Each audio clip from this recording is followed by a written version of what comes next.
दीदी कहाँ चल रहे हैं? यार उस बच्ची को हॉस्पिटल देखने जा रहे हैं ना। अच्छा ठीक है। सारा सामान रख दिया ना? हाँ सारा सामान रख दिया और गाड़ी में कुछ रखने की जगह भी नहीं है। और दवाइयाँ रख ली हैं? हाँ दीदी स्कूटी को रोक दिया। पहलवान वो देख, लगता है ये दोनों अपने माँ बाप को वृद्धाश्रम छोड़ने जा रहे हैं। अरे दीदी कहीं घूमने जा रहे होंगे, कहीं दर्शन करने जा रहे होंगे। बेटा घूमने जाने वाले ना ऐसे रोते नहीं है। वो देख उसकी माँ कैसे रो रही है। अरे राधिका अब रोना धोना छोड़ो, जो भी हमारे साथ होगा देखा जाएगा। मेरा मन नहीं कह रहा है जी, ये जो कुछ भी हो रहा है ये ठीक हो रहा है क्या? अरे सब ठीक हो रहा है, मैं हूं ना, चिंता काहे को करती हो। आज इन दोनों को सबक सिखा के दम दूंगा। जिस पेड़ की छाव में रहकर तुम लोग बड़े हुए हो, उसी पेड़ को काट के सूखने के लिए डालने जा रहे हो तुम लोग। आप गलत समझ रही हैं, ये हम दोनों को छोड़ने के लिए नहीं जा रहे हैं, बल्कि हम दोनों इन दोनों को आश्रम छोड़ने के लिए जा रहे हैं। क्या? हाँ ये हमें छोड़ने नहीं जा रहे, हम इन्हें छोड़ने जा रहे हैं। माफ करना मुझे, गलतफहमी में आके मैंने आपके साथ बदतमीजी की। माफ करना मुझे। मेरा नाम चिंगारी है, चिंगारी किन्नर, और समाज की बिगड़ी सोच को सुधारने का काम करती हूँ मैं। ये मेरा इकलौता बेटा आकाश और ये मेरी बहू आकांक्षा। दरअसल हम दोनों बूटा बूटी इन दोनों की आंखों में खटक रहे थे। हमारी बहू हमें घर से अलग रहने के लिए कह रही थी, और इससे पहले कि ये हमें अपने घर से अलग करें, हमने इन दोनों को घर से अलग करने का फैसला कर लिया। अरे ये घर मेरा, ये गाड़ी मेरी, कमाई सब कुछ मेरा है, और मेरी कमाई पर अगर अपना कोई हक जताए ये मुझे मंजूर नहीं है बिल्कुल। मम्मी पापा हमें माफ कर दीजिए, आप जैसा कहेंगे हम वैसा करने के लिए तैयार हैं।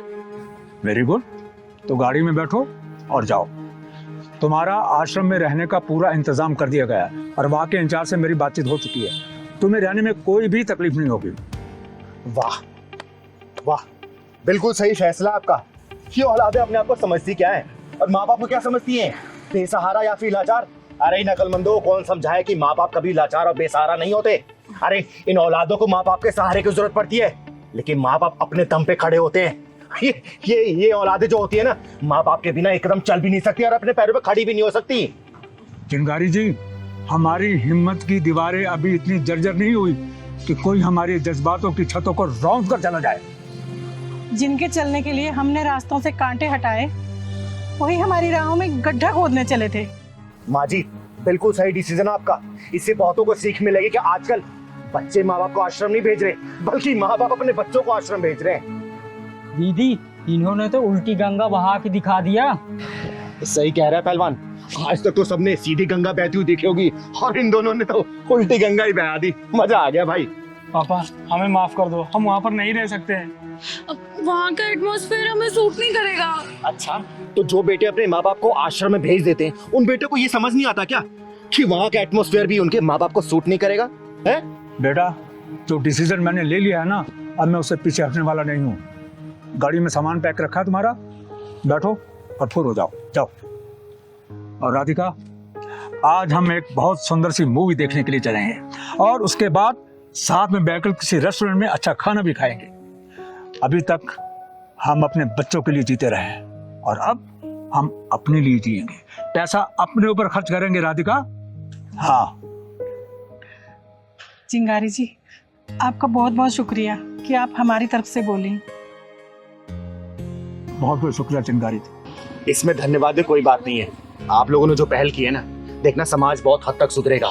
और हाँ, आज तक तो माँ बाप को वृद्धाश्रम जाते हुए देखा होगा ना, इस बार जरा तुम लोग एक्सपीरियंस करके आओ, समझे? चल पहलवान।